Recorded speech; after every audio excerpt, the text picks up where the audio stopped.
Okay, welcome to Teaching Tuesday, and I'm Psychic Medium Renee Richards, and Ronda Starkey is my guest. And people are saying that they can barely hear you, so can you turn your sound up, Ronda? Oh, wait, okay, I did turn it up now. See if I'm going to put it up close to my mouth. If not, I can do it another way. Can they hear me? Okay, let me see if that's better. Is that better? Let me know in the chat room. Talk, Ronda. Hi, everybody. I hope you can hear me. Can you hear her? I've got a speaker. I could. Yeah, you're going to have to put it up to your mouth, I think. Okay, hold on. I'm going to do that. Let's see. All right. Is this better? Because now yes, I've got it right. I think that's better. Is that better? Yes. Okay. So Rhonda is a clairvoyant, clear seeing, in the truest sense of the word, and I know this by experience. Rhonda, on several occasions, has told me exactly what I had been seeing in detail more than once. There are not many who can do that. She sees into dimensions. She sees the bodies and chakras around people, also into time warps and different beings of light, planets, galaxies, also connects with spirits on the other side. Rhonda has traveled with deceased people to see what they see on the other side. She has not had formal training. Her gift is natural, wild and free, down to earth, generous and loving to all. Rhonda feels that Christed connection to everyone. She is not connected into the materialism of the world and the illusion that we live in. She knows the truth. She sees it every day. To get a hold of Rhonda, you can go to her Facebook page that she has. It's called Rhonda's Dream Journal. And she writes about some of her experiences and the things that she sees. And it truly is amazing, the things that she sees.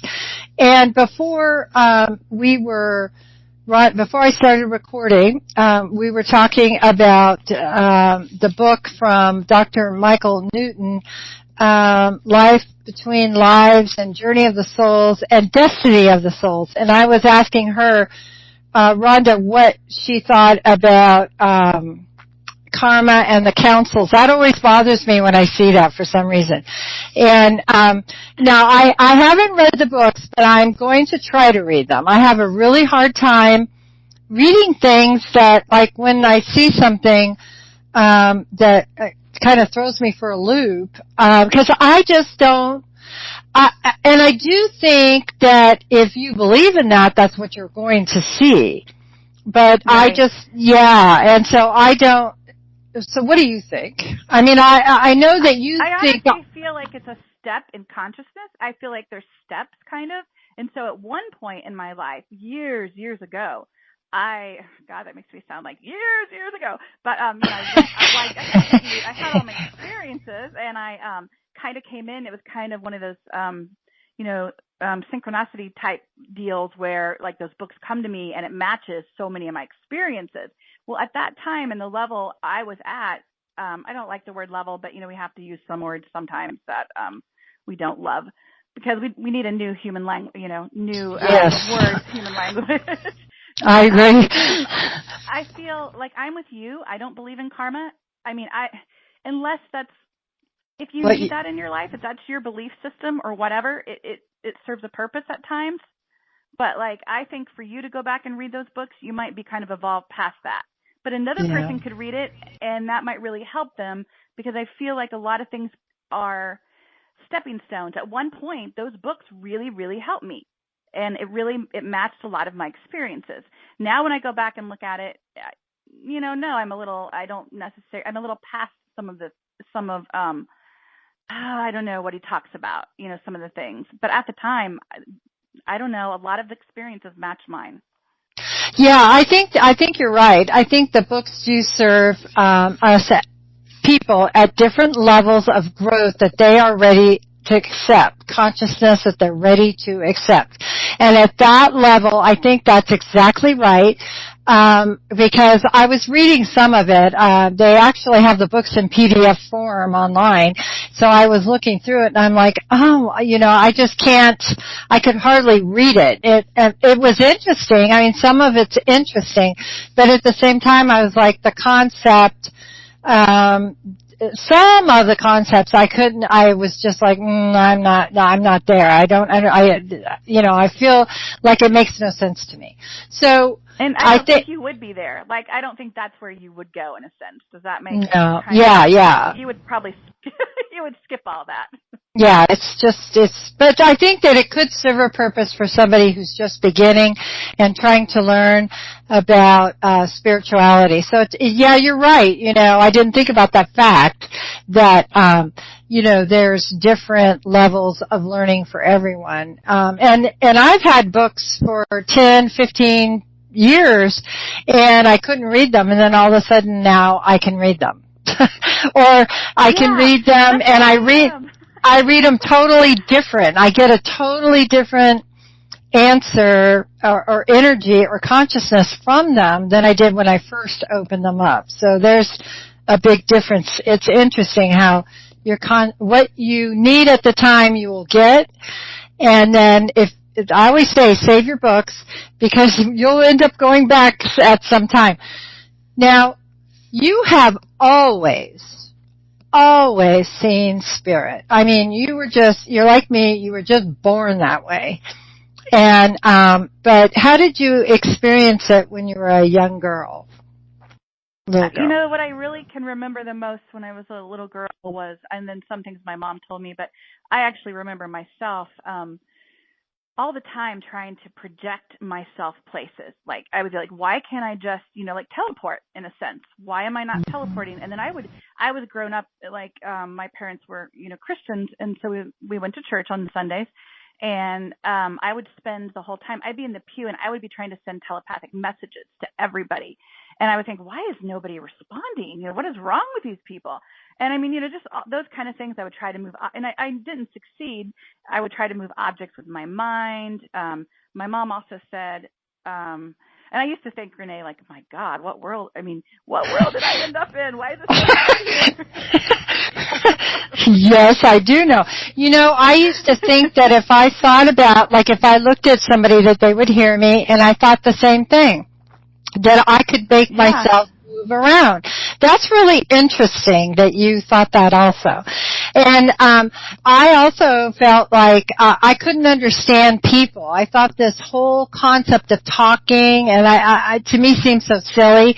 Getting in vehicles, I remember just thinking how ridiculous this is, that we have to get in a vehicle and drive around. I mean, to me it was just, I was like, I never even wanted to drive. I didn't drive till like I was 18. I mean, I was like, oh, this is boring. So, could you tell us the one story when you were in the hospital about the brother who had died? Because I think that's really interesting. Yeah. Well, I had been in the hospital. I had had a C-section. I think I had been in that, not like it makes a difference, but I stayed in the hospital like 7 days, and I had come home. So I might have been home about a week. I love to take a bath, and it was my first bath. This is what's weird because I'm not used to having spirits like, appear while I'm naked in the bathtub. But anyway, I was in my first bath, and I kind of cheated because of I wasn't really supposed to take a bath that soon, but being the bath person I was, I'm in the bath, I'm relaxing, have the new baby at home, all that. And this this young guy appears on my toilet, just sitting there looking at me. And he looked gloomy and sad at that time. And I didn't know, but it was weird. I wasn't really taking you would have thought I would have been like, oh, I'm naked, I'm in the bathtub. But I mean, we end up having a soul connection, which, that comes out later. So, I didn't feel, nervous or anything, or, it wasn't weird, I guess is what I'm saying. As weird as it sounds, it didn't feel weird. But, he had just, his name's Jonathan. I call him John. He had, overdosed, on heroin. And he, was very like he was in a bathroom, overdosed. And I mean, he's out, like just, death was just really fast happened.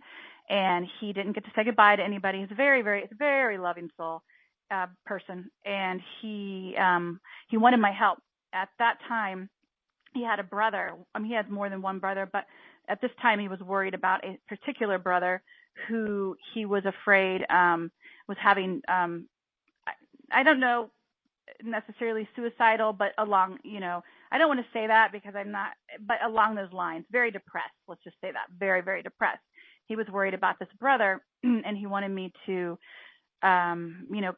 he just needed my help. He wanted me to contact the brother, and then after I did the stuff that he wanted with the brother, it ended up that he then asked me to help his mother, who his mother is like one of my closest friends in the world now. But so for like 5 years after he died, I relayed messages, but also helped her understand, what happens when we die too. And so yeah, he's a great person, and he helps a lot of people now.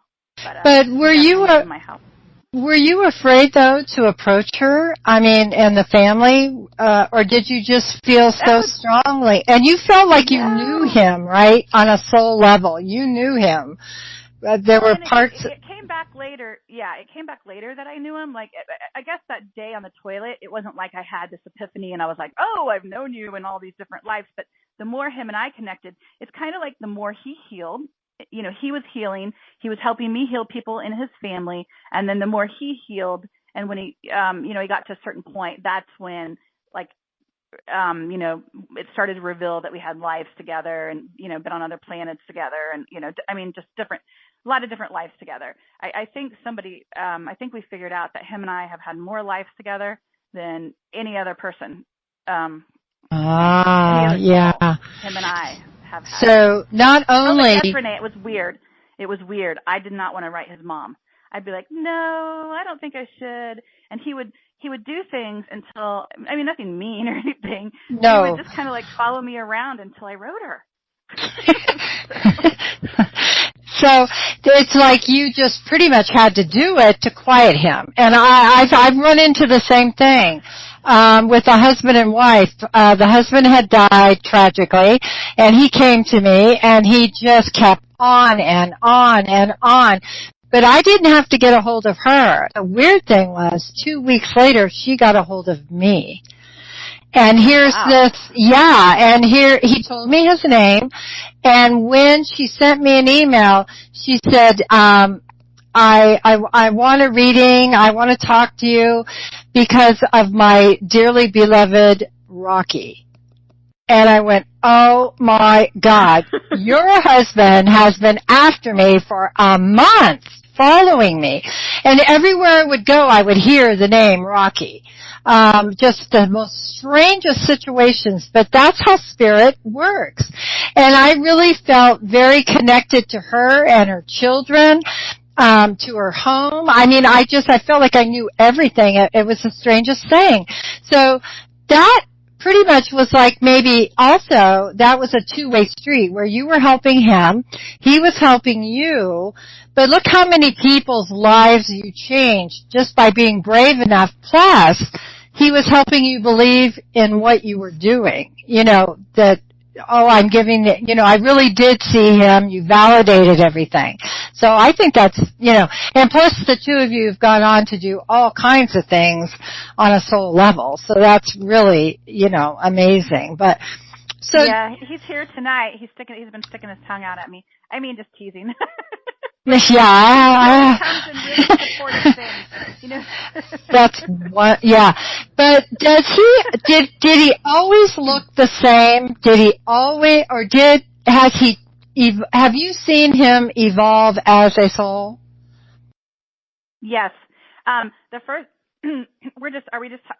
just speaking in this life, for example, or, his life, this life, for example, he, he started out, he was wearing, he was just very gloomy. His energy was very, how they look sometimes, Renee, kind of like a dull. The energy is very, very dim. They're not as bright or whatever. They're almost black and white. Yes. Yeah. Mm-hmm. He looked like that in the beginning, and then, he just slowly became to be like a little bit more color, more, the vibrancy just started to change. And then one day, because I wear a white. I've seen you too, but a lot of times we wear these white robes. Right. On the side. Yeah. And, he shows up in a white robe, and I just started laughing. Isn't that mean? But because I was like, it was just. I'm so used to being funny. You have to understand our relationship in this life is very fun and funny, and it's just lots of joking around and playful. And so like he showed up, you know, and I was so proud. I actually was really, really proud. But so I did see him go from like the clothes and the dim to very vibrant to wearing the white robe, and now I even see him in some of more evolved in the sense that he won't a lot of times choose form. He'll be just pure consciousness, you know, colors or lights, or even he has lives on other planets, and sometimes he'll even come like that. Wow. And in a whole different form from a different dimension? He'll come like, like a, I don't want to weird people out. No, that's okay. Like a white, a white alien. I call them the white aliens. Well, you know, in all reality, and I very much believe this, and most people I don't talk about it that often, like on the reading show and in regular reading life, I don't usually talk to people about that because there's not very many people who are very accepting. But the truth of the matter is that there are beings from A to Z, and many of the people that we love and know who have passed on or who are even here in parallel lives or in other lifetimes that are all happening now, they are experiencing as an alien. So that's interesting. Is he the big, tall, white ones? Yeah. Yeah. I've seen them, yeah. It's very evolved. You know, a lot of times what happens is we see these ETs or people have these ET experiences. Well, they really are evolved selves. I mean, a lot of the times these beings are all, you know, different, like us. Yes, visiting us. Right. Evolved state, more evolved, you know. So that's just one of his more evolved lives, you know, parallel life that's, you know, going on with this one. Actually, he just shows up as John because that's very, John's a really cute guy and he's just fun and, you know, very charming, charismatic, and that's just easy. I mean, but I've known him in many lives, and, you know, one life he was like, really, really short, had like a lot of instances about it, you know, not actually what you would term, I don't know, what is the correct term? I don't want to, you know, real tiny people, but he wasn't, because maybe like a little person. Yeah, I don't want to make it offensive, you know, but he had insecurities about that. And so, but you know, this is how it works, because people always ask me, well, you know, we have all these lives, so how do we know? Well, you know, it's like an energy thing. It's a vibration or whatever. So when I see somebody on the other side, he doesn't have to look like John. He can be totally look like somebody else, or he could just be even a ball, an orb, and I know it's him. I mean, and others will too, not just me. So like, let's say we have Nancy, I'm just making this up, but Nancy, whose husband has died. Her husband might look like she could see him, or another thing that what people need to realize is sometimes it's really hard for these spirits to take form. So when they want to do energy, like let's say Nancy's a made up person, but let's say Bob's, you know, deceased, wants to send his wife Nancy energy. Well, if he takes form, it's much harder. He's using so much of the energy on that form that he doesn't have as much energy to kind of to give it to her, you know, to help her heal, to do things for her in a sense. So a lot of times these spirits, which, you know, I mean, I'm sure you know too, they'll come in as an orb, or they'll come in as, you know, like a streak of light. I mean, there's so many different things, you know. Definitely, or mist. I mean, on and on.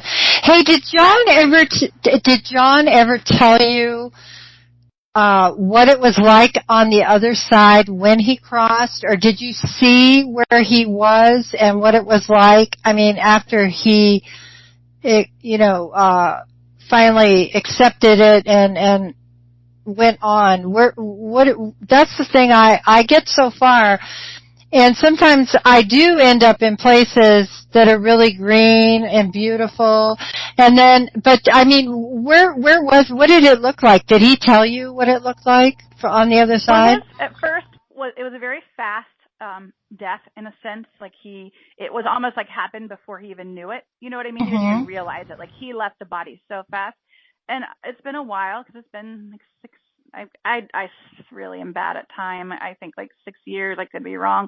Approximately 6 years since his death. And but I remember he saw lights. I don't know if it was like a tunnel, but it was something like that, like a vortex energy or light that he went through, but he said it happened really fast. And then he went into more of a place like what I would call almost a void, in a sense where it's just all his thought patterns and, it's all him. It's all his experiences. It's all his thoughts. It's everything. So it's like him reflecting and kind of like a realization and just, a lot of reflection and kind of going through his life and trying to decide. So it's kind of like what when we people talk about the elders and the counselor, it's kind of like that, but it's just yourself. Does that make sense? There's nobody judging, there's nobody else involved. It's just him. Right. And so he was there for a while until he got to the point where it was like, okay, I'm moving past that. And then I know for him, it's hard for me to sequence it because, things aren't really sequenced. Sequence is a thing that exists here more so. Right. Only here. Yes. Yeah. He lived out fantasies though. He would, a lot of us do. I mean, everybody's experiences is not necessarily the same, but his experience, he kind of like, if there was a girl he wanted to date, well, he experienced that. If there was, he wanted to have an experience where he got off drugs, and actually I was part of this experience with him, and he had like his mom and sister and brother and, family there, and he didn't go to a center. It was just it was like, because it's what he wanted to experience. He was in his basement where he had a room, and he did this whole thing where he, went through with withdrawal, and he wanted to experience going through withdrawal, getting off drugs, but also experience being proud of himself in a sense that he was able to do that. So it was like he had these alternate, does that make sense? Kind of like these alternate things that he also wanted to see what it was like to be married and have kids, so he'd experienced all these I don't want to say alternate endings because that's not the right way to put it, but. Could it be like parallel or life, or no? It was just certain situations that he lived out for a certain amount of time to experience it. Right, like projections, and a lot of us are part of that. Sometimes we will go into these things with, or sometimes we might play another part, but we get as close as we can. A lot of us will go and help and be a part of that experience for them. Just so that they can, but there are parallel. I mean, trust me, with what you're saying, he experienced that as well. So that's why I didn't want to be like, oh no, because he did experience, and go into parallel lives, past lives. Him and I had a lot of healing work. One life, I mean, I cried. It was like it was like real time. Like I had to go through a life where he hung himself. And, I was on this train. I can't remember all of it, but this was the traumatic part for me. I'm on this train. I'm coming home. And I remember the person telling me either right before I get home or right off the train that, his name wasn't John, but I'm just going to say John, that John took his life. And I remember just screaming and screaming and screaming. And I actually remembered this in the dream state.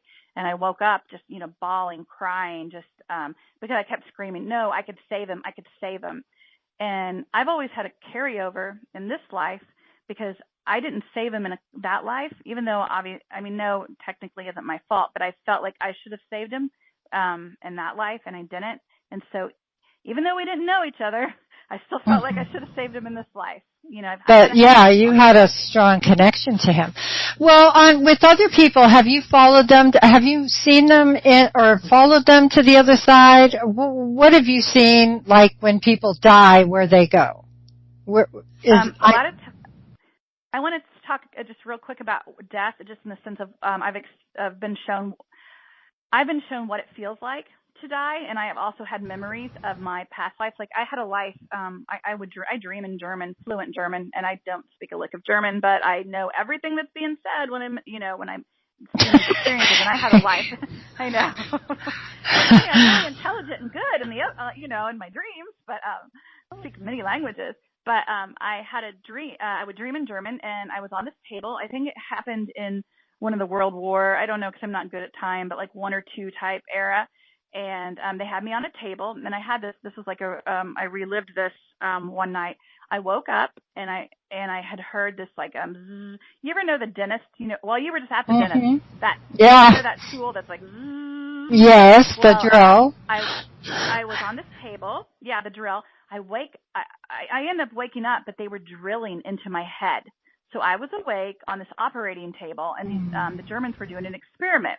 I ended up dying on that table, but I was awake during it. I couldn't feel anything because whatever experiment they were doing on my brain, it's kind of like I was on the table, but it left me in paralysis, or I don't know if you want to call it temporary, because I ended up dying. But I actually relived that. Oh gosh, that's not a pleasant death to talk about. I don't know why I just brought that up. Well, that's okay. I had the same thing happen, and that's how I knew about a connection to World War II, was when I heard the warning. Right before a bomb would hit, and it was in England. And I was on the street, and I was a woman, and I heard the sirens. Yeah, the sirens that go off.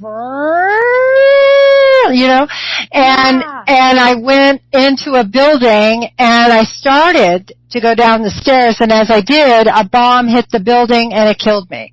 So I was reliving that. Yeah, there's been many where I've relived or I've seen lifetimes, and where it was, where I died. But the thing, like when I followed somebody through death, one particular time I followed someone through the tunnel, and it was like a birthing process. It was like I shot out of the body. He took me with him. I heard a popping noise. I heard myself coming out of the body with him. And then we were in the tunnel that was warm. It was quiet. It was so peaceful. And then off in the and it was dark, but not a scary dark. And then I heard singing. I heard this beautiful chorus, and I knew it was angels. And then I gently heard his name being called, and he looked at me and he smiled, and he said, "Isn't this beautiful? Isn't it wonderful?" And he was laughing. He was so excited to show me this. And as we went through the tunnel, I heard his name being called. I felt the pulling, the singing, the joyous. It was a beautiful occasion. The joy was incredible. The light. And then right as we got to the edge, he says, "This is it." And off he went. And here I am at the end of the tunnel, nothing. There's light. I see a lot of light. I see blue sky clouds, and I look down, and I swear I could see cities, or houses, and homes and lawns, and then it was boom, it was over. So to me, I've been been with people. A lot of times there is actually this park. It's kind of like a transitional place, and sometimes even in my, even me, I will go to, how we can go to sleep and we leave our body or go to the dream state. I'll often even go to this park and meet, spirit guides, or I'll help, a spirit, move on past the park. It's it's very vibrant. It's very, more so than here, but it pretty much just kind of looks earthly. Like a nice, lush, beautiful park.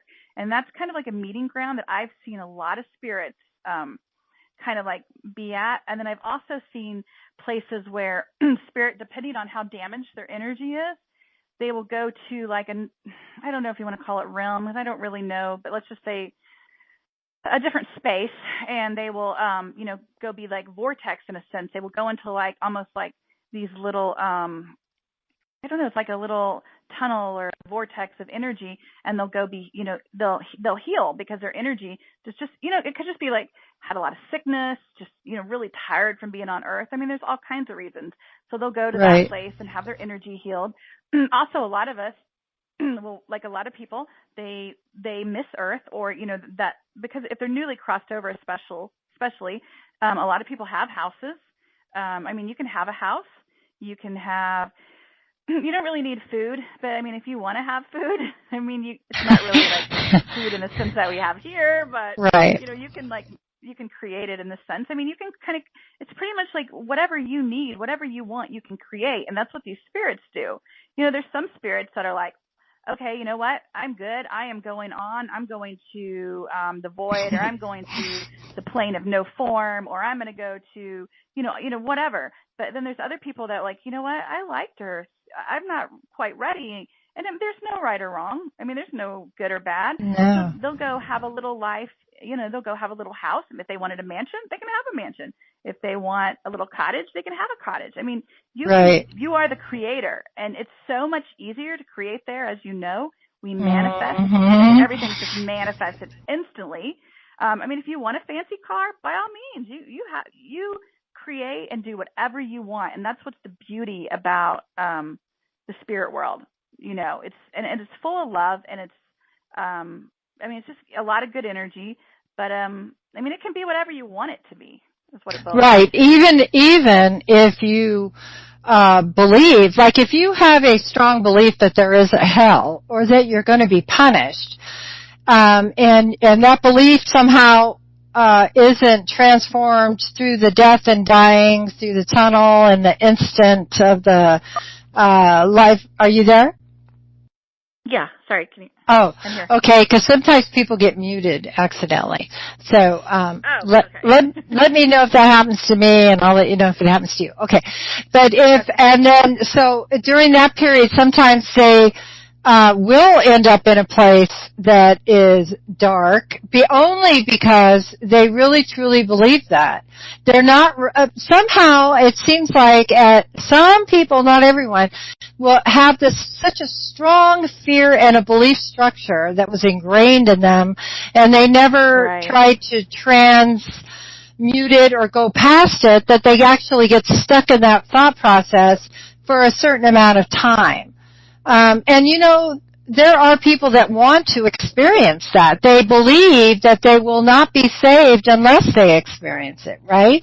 So they probably do create that experience so that then they can feel like, then they will have Jesus come and save them, or they'll have, an angel come and save them, because then that way somehow they feel that they're a good person. They don't feel like they're a good person without that. So they would create that so that they would feel more at home, maybe. I don't know. I've just seen so many different variations of everything that it's so hard to just say. It's talk about one, and that's what I was thinking, before we spoke tonight. I was like, I really got to be authentic, and, so much has changed for me just from, even a year back.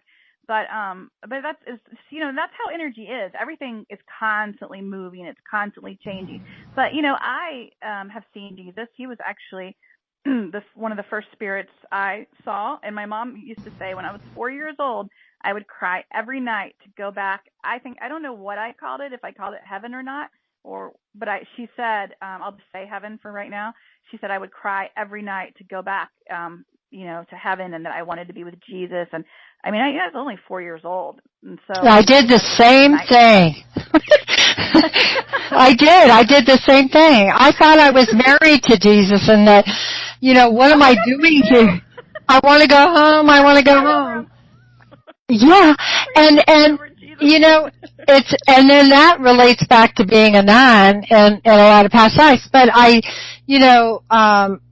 now I'm even past that, as far as now it's like the cosmic Christ, and it's so much bigger. But in the beginning, like when I was young, I wanted to, I knew that I was with him and that I have to go back and be with him. I'm not supposed to be here, And then I told my parents. We went to the nuns together, because I was a nun in my life too. And I used to think I was Catholic, and my parents were Methodist, and they could not understand why I would always talk about nuns and why I was married to God. That's my parents too. My mom would be like, "Oh my God, Arnold, what's wrong with Renee? She wants to be a nun. She says she's married to Christ. She's got Jesus. She's got to go home." And my parents weren't religious at all. I don't even know where it came from. There was no religion. My parents never went to church. But ever since I was little, I always believed in God. Always. I've always known. I've always seen it. But it's interesting, like when my mother died, my mom was out of there so fast. She transitioned really fast, and she wanted no part of this world anymore. She was gone. She was just, and she just shot out of there so fast, and it wasn't like, see you, love you, or anything like that. It was like, I ain't coming back, and she was just gone. And I knew that I think that she, of course, met with her mother, I'm sure, and her father, and there's been people that have spotted her with other loved ones of mine on the other side, but she really does spend a lot of time in that void of nothingness, just being one with everything. And I didn't realize how evolved my mother was until she passed. No, you don't sometimes. Yeah. You know what I mean? Sometimes you don't. It's not like everybody's always talking like how you and I mean, no, they don't. And not necessarily be talking like, we are today. Mm-hmm.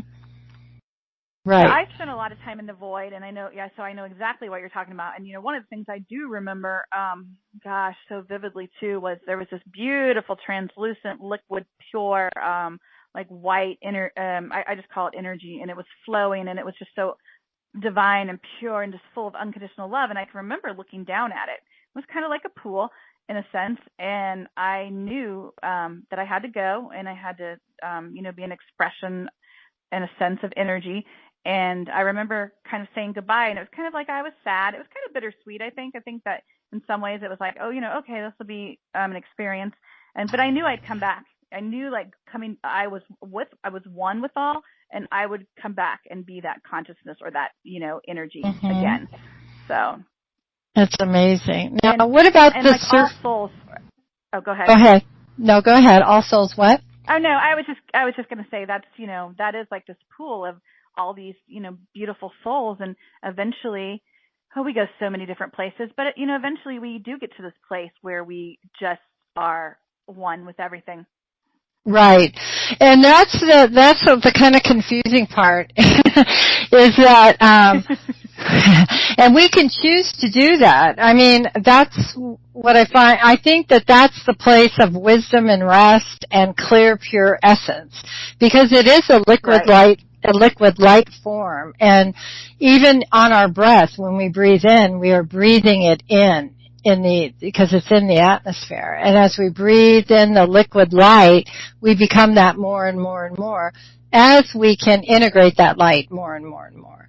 So it's interesting to see, and what's I find really interesting, this just popped in my head, how so many spiritual people that say they're spiritual people, but they are petrified to die.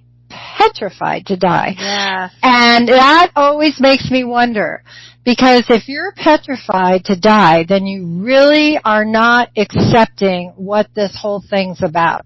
I embrace death.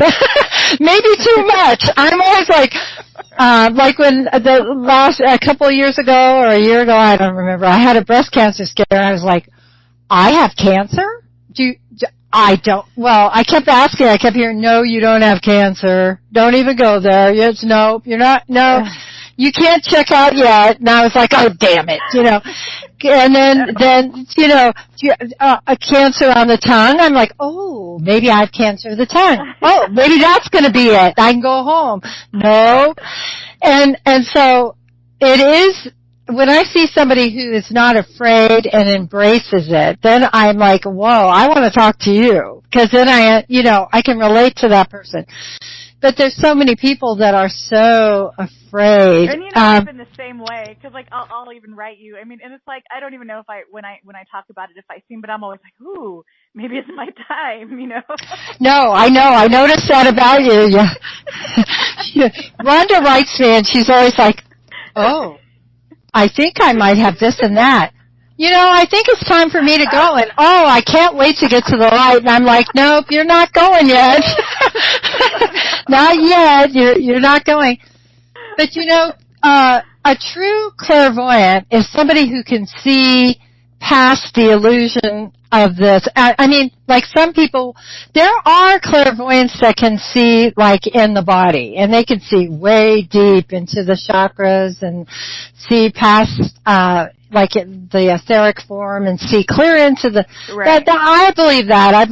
But the true clairvoyance can see into different dimensions, and there's so many dimensions, and that really can help when somebody is getting ready to pass, and you, out of the blue, and this does happen, people, just like what happened with Ronda, with John, out of the blue, they will come to you and ask you to either help them cross for some reason. Either you've made an agreement, a soul agreement on the other side to meet with them, or they're part of your soul family, or somehow you have a really strong connection to them, and they show up and they say, I'm dying. I'm like halfway in, halfway out, and will you pray for me?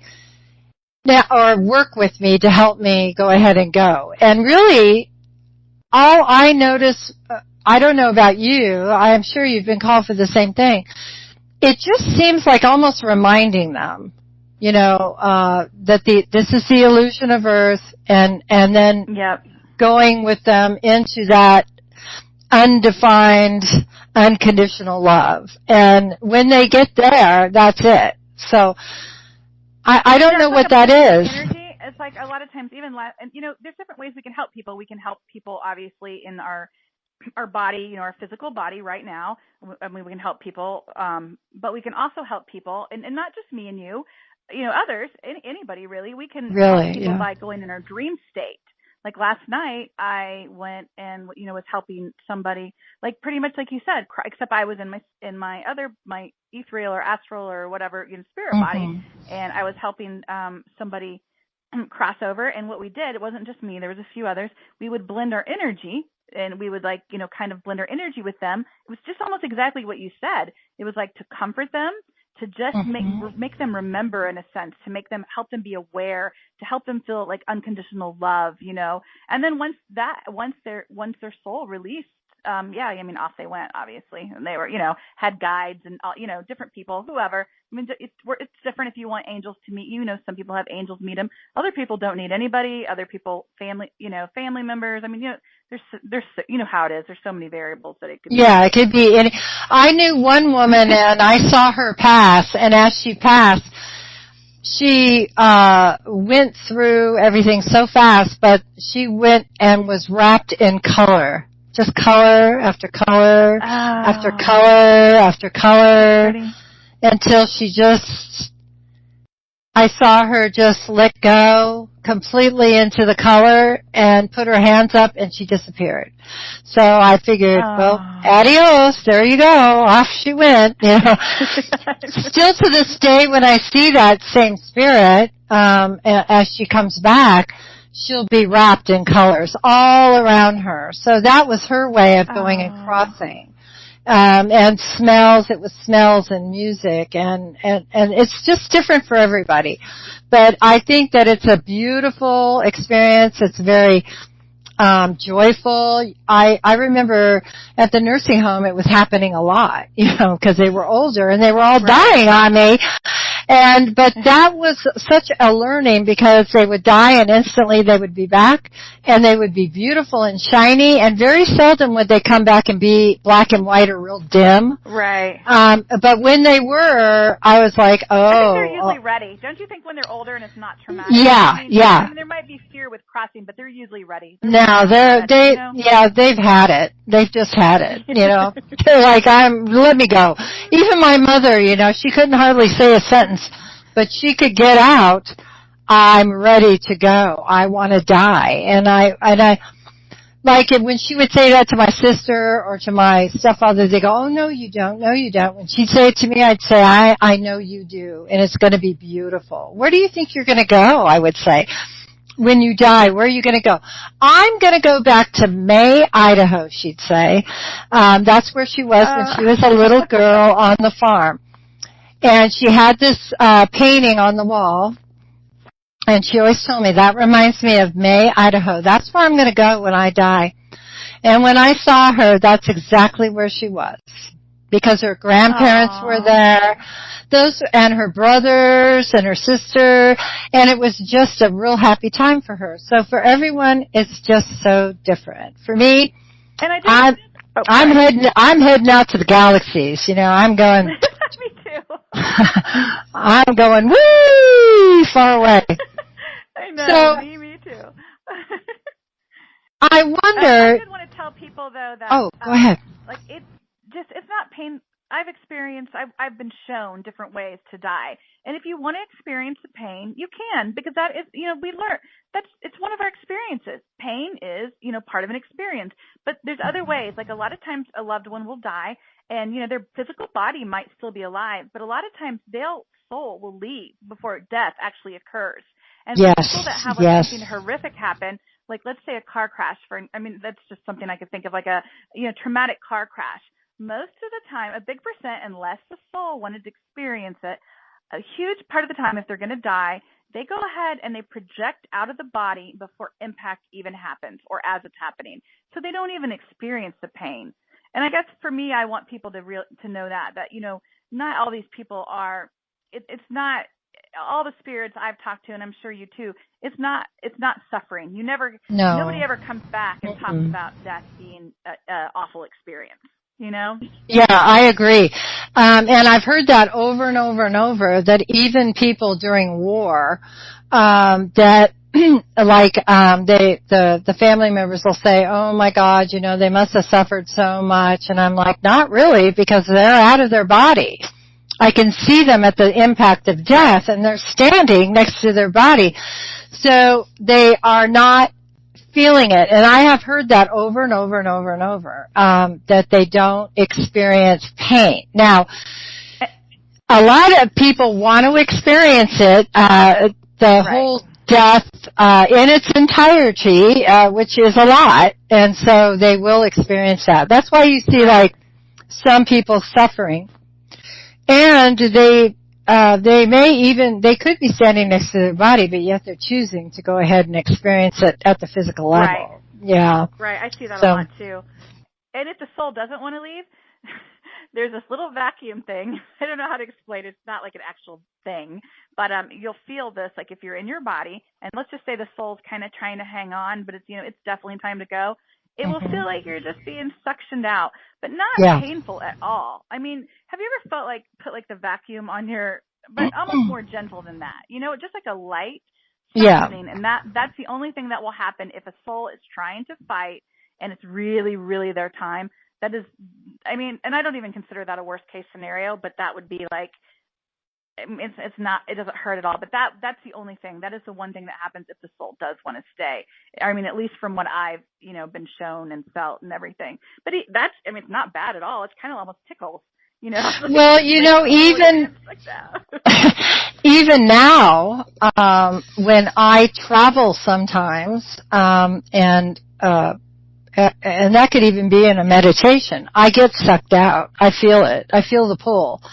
And I feel, I don't know if that could be associated with, like what death would feel like, but I feel myself being pulled out of my body, and then I go travel. Sometimes I'm very, very aware of it, and it feels like a big suction. But the cord is never broken. I'm still attached, but boy, it really pulls me out of my body. And then what it feels like to go back in, it feels like you're being funneled. Okay, so it's like a suction out, but like when you're going back into the physical body, because as you come out of the body and you slowly expand, and you can feel yourself, whatever, your energy expanding into everything and around everything. But like to go back in the body, it's almost like you're being funneled back in. Like, I'm going into this tight space. That's not as fun because no, because when you're out, it feels really free. So it's funny how we can have these experiences. I think a lot of people experience this without even knowing it. Like a lot of people will say, oh, my bed is vibrating, it's an evil spirit after me. And I'll say, no, that's when you're coming back into your body at night. You're vibrating as you come back into your body, and that's really you're landing. And I've landed hard sometimes, and really me too. Woken up. Off the pillow, like a, not banging, but almost, Yeah, and so they interpret that as something scary or, they're possessed or something evil is after them when really that is just part of coming back into your body. Renee, I always tell this to people because a lot of people don't realize this. A lot of times, I figured this out. Well, I had it happen a lot as a child, and then I figured it out later. If you ever fall, like you feel like you're falling, but you don't ever land, you're waking up in your body. You have out of your body, and you're falling, but you're actually going back into your body. So they think they've had this dream where they're falling, and then they wake up, but they don't realize they were actually out of their body, coming back into it. And then other people, this isn't so much for me, but other people will experience being in water. So if people have dreams of like swimming or being in a lot of water, I know that's one way other people, not necessarily me, but I know people that experience it that way as well. So that's interesting. A lot of people are leaving body. They honestly they don't realize it. They're just not aware of exactly what's happening. They chalk it up to just, that's just a dream, or that's just, that's what they chalk it up to pretty much. It's just a dream. Yeah, and it's not. But hey, life's just a dream. Well, I guess sometimes I considered it all a dream, but yeah, no. Yeah. Really, like a lot more people are leaving their body than realize. And all that's people, true. These things that we talk about, all these people, everybody has. They just have to. I mean, I'm not a good example because you and I were kind of born this way, but I have seen people not born like us and expand. I mean, just so much like tap into I don't know, almost become psychic as an adult, or they become more aware. And sure, there's always time. It's never too late. No, it's never too late. And okay, so Corrine has asked a question. Can you ask how easy it is to manifest in this realm? It's getting easier, and I don't think just for me. So when I speak of that, it's not so much just a person. Well, I am speaking on a personal level, but I think it's on a collective level. Well, overall, it's been really hard because years back, because the energy was much more denser. But now we have all this newer, lighter energy coming in, and I have to be careful lately because I'll be thinking in my head, I'll be like, okay, I need to turn, this doesn't happen, very often, but it has happened. I'll be like, I need to pause my video, my workout video. And it's just like automatically it'll pause. And I know it's not a spirit doing it. I know it's me like manifesting it. And I have personally been able to manifest things. It seems like it's speeding up. Does that make sense? It seems like, yes. No, it's not like it's not like the spirit world, where right there, like it's there before you think it, and it's like, it's there. No, it's not like that. I think it's speeding up here. I mean, I think we need to watch our thoughts. Like, I think that it's starting, no, not like the spirit world, but like if you want to go from 10, 20 years ago, it's definitely speeding up. It is. And okay, so the thing with manifesting is also our belief structure. Like I was raised by my mother and father, but after the divorce. And well, they were both depression babies, and so money to them was so important. My mother was so paranoid about money. And when you had a job, you stayed there for 35, 40 years, and I was so the opposite. I didn't want to stay anywhere for that long. I didn't want to do anything. I hate repetition. I hate any kind of repetition. It drives me absolutely berserk, and that's my biggest problem. But so manifesting now is easier. And I'll tell you, I have had lucid dreams, or either that or I was in a dimension. Just let me explain to you. Okay, so I was in a dimension. I'm sitting at a table, and I'm sitting across from someone, and they're talking to me, and they say, why is it that you think you can't open up your hand and that bottle will appear in your hand? And I said, I don't know. And they said, try it. I opened my hand, and the bottle appeared in my hand that was sitting on the table. And they said, "Why? Now try something else." And they were actually teaching me to do this, to make it appear, then make myself come out of my body and go up to the ceiling. They said, just try to go to the ceiling. Don't go any further, but I want you totally aware that you're doing this. And I said, okay. And so I thought about it, and I went up to the ceiling, and then I came back. And then I did it again, and I did it again, did it again, did it again.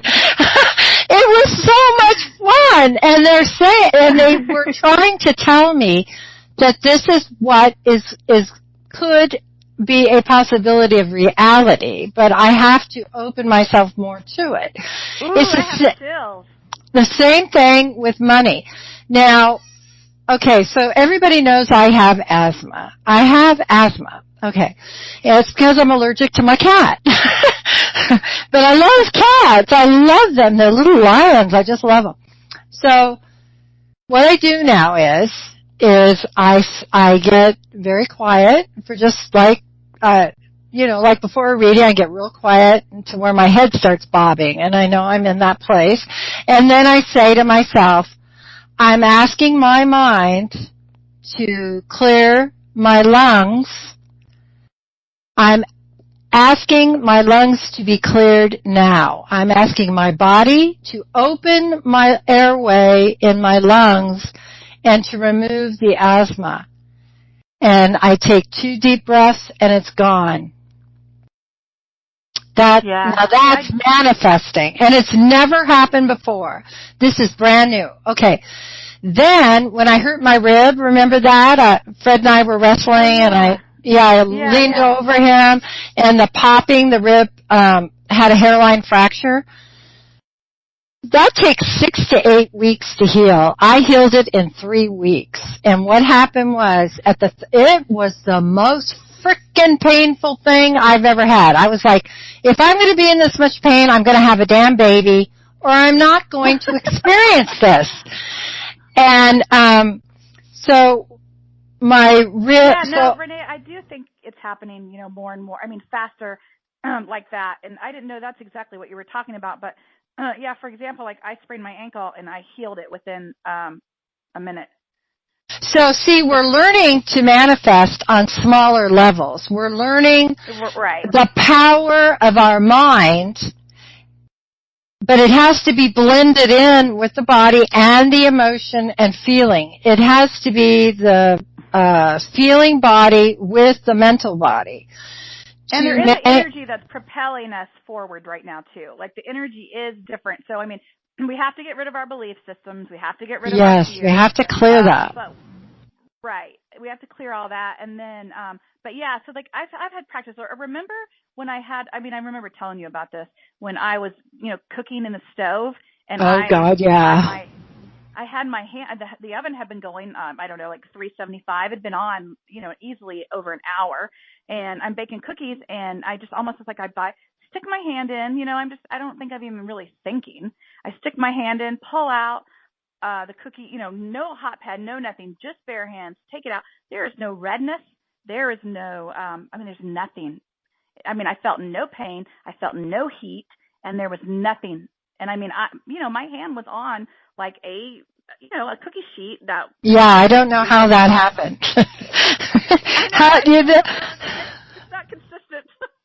I don't have these things happening consistently. Yeah, but see, you're being shown certain things for certain reasons, and that's why I will try to talk to my husband about it, and he goes, oh, it's just positive thinking. I go, no, it's not. It's having command over your mind and your feelings. You are commanding it. I am I'm telling my mind exactly what I want it to do, and I'm feeling the feeling of being able to breathe correctly, and it's instantaneously manifesting. I have been on asthma medication for 10 years with this darn cat, and when I was younger, I never had, I had cats, but they were always outdoors. This one is inside, and it didn't bother me as much, and it seems like since I got older, I don't know what it was. But anyway,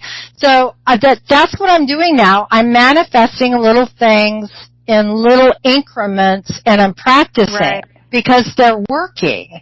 Like if I get, my stomach starts to bother me, I had ulcers before, I tell myself now, I'm asking my mind to heal my body. I'm asking my body to heal my stomach. And I just see it happening, and it goes away. And I swear to God, this is happening. And if I can do it, anybody can do it. But you have to. Oh, yeah. And you have to be at that place where you really. I'm really getting into this deal about our mind, the mental part of our mind, and how powerful it is, and how I am saying, and those dreams or whatever they were, I don't know what they were. They were so real. It was like it was happening. It wasn't like it was a dream.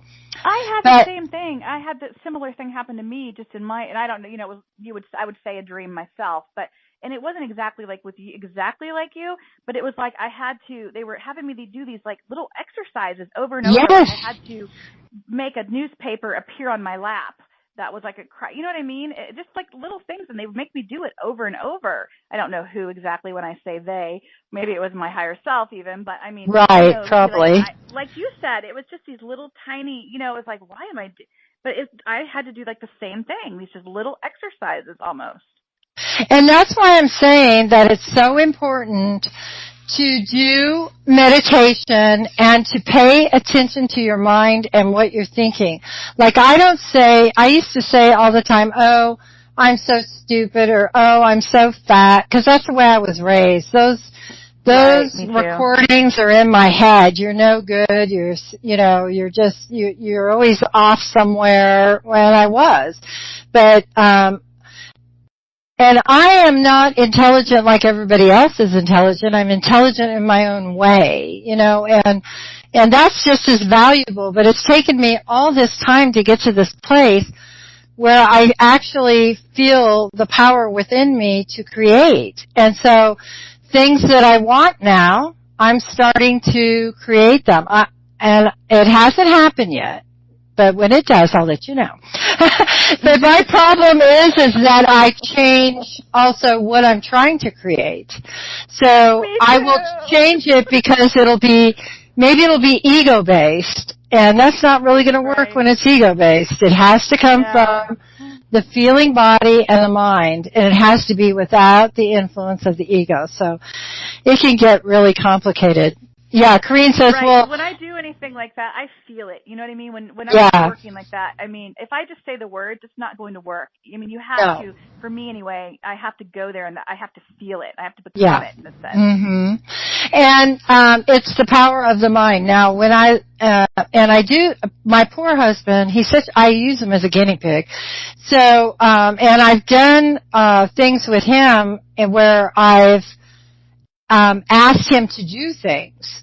And I've put it out, and it's come back to me that he's done it. So, like, for him to pick something up or something, and I'll say, I'm just going to play this little game.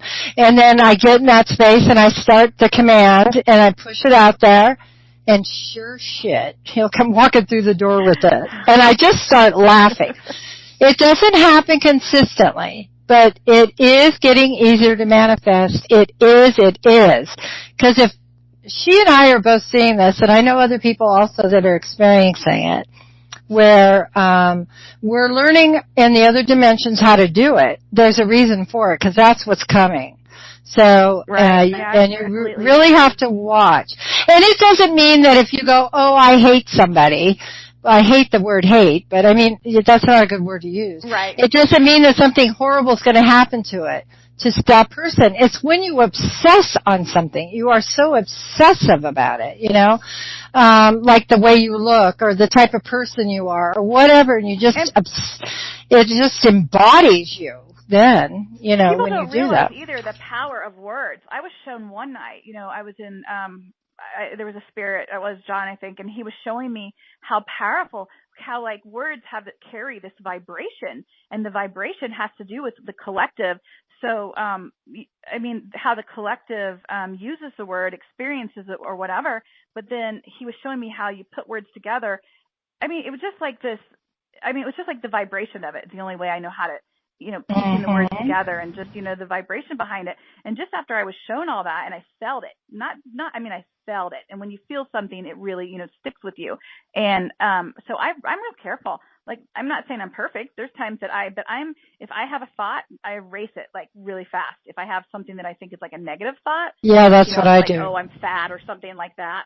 I totally I try to erase it really fast or replace it with something, positive. And haven't you heard the energy shift? I've heard it actually shift when I start talking negatively. Like, I have a temper, and I get really pissed off. And boy, I can just feel it shifting down. Okay, it's like shifting a motorcycle. It goes down, and it's going down. Now, and if I don't change it, it just keeps going down. And then when I change that and bring it up, the vibration is much faster, and it's a higher noise. And then when you're talking negative, it brings it down. I've been on the phone with people, and when they start talking negative, the energies will go, and it goes way down. Those are words. Words are energy. And, they've done all those studies with like water and everything. So, to me, it doesn't seem that impossible at all. And so that's why and I'm not saying walk around and, shoot rainbows out your rear end or anything like that. We're still human, but just try, especially about yourself, more than I think anything really, is how you feel about yourself. That changes. Self-love is the hardest thing we do. You know what I mean? My God. Working on myself, work on progress. And when we've had negative things said to us, been abused, you don't even have to be abused. We're all abused at some level. But, it's really hard to, like, get rid of, to erase that. It is. Think that. And self-love is the hardest thing I've ever done. And with self-love, that's what opens up the door for the Christ consciousness and the unconditional love to flow in. It cannot come in until you accept and love yourself and have let go of a lot of the beliefs that you had about yourself. It all starts with you. Right. Yeah. Well, my dear. All those belief systems, just like all the things we're taught from childhood, from the schools, from our parents, from society, from everything. It's just like you have to kind of to realize, it's just like you have to let go of the belief systems. You have to let go of your fear and then really just accept yourself and be like, okay, I love myself unconditionally. And would I want a partner? Would I want a man that didn't give me, who said, no, Rhonda, you can't buy the organic apple. You're not, no. Would you, if you treat yourself how you would want your partner to treat you, Right. There you go. That's it. Self-love. Rhonda, thank you so much for being here. Gosh, I really appreciate it. We're going to have to do this again because it was just way too much fun. And, I appreciate you so much. And if anybody would like to just visit with Ronda, she's very helpful and a kind person. It's called Ronda's Dream Journal. That's her Facebook page. She also has a Facebook account, but she is full of friends. I checked today and I don't think she can have any more. No, sometimes they drop off though. If people drop off, I'll definitely, if people request, but I'll accept it. It's just I have to. And don't you have you have a book in the works, don't you, with somebody? Is that still you guys still talking about it, or? Yeah, it'll probably, it's going to be more just kind of a lot of my experiences and kind of stuff we're talking about, but obviously more in depth. Oh, I think it's good. You got to write it. Don't think about that, because I think it would be wonderful. And there's more and more people that are starting to see in this depth. And so they need to know that they're okay, that they're not crazy. So. And to all your viewers, I hope I didn't weird anybody out too much. You did not. You did not at all. Thank you so much, and I will talk to you soon. Thank you. Okay, sweetheart. Okay, love you, Renee. I love you too. Okay, everybody, thank you so much for being here. I really appreciate it, and I hope you enjoyed our chat. Basically, that's what it was. And the reading show will be this Saturday, the March 11th, at 5 o'clock Pacific, 8 Eastern. And I thank you so much for being here. You guys all have a great night. Thank you. Good night.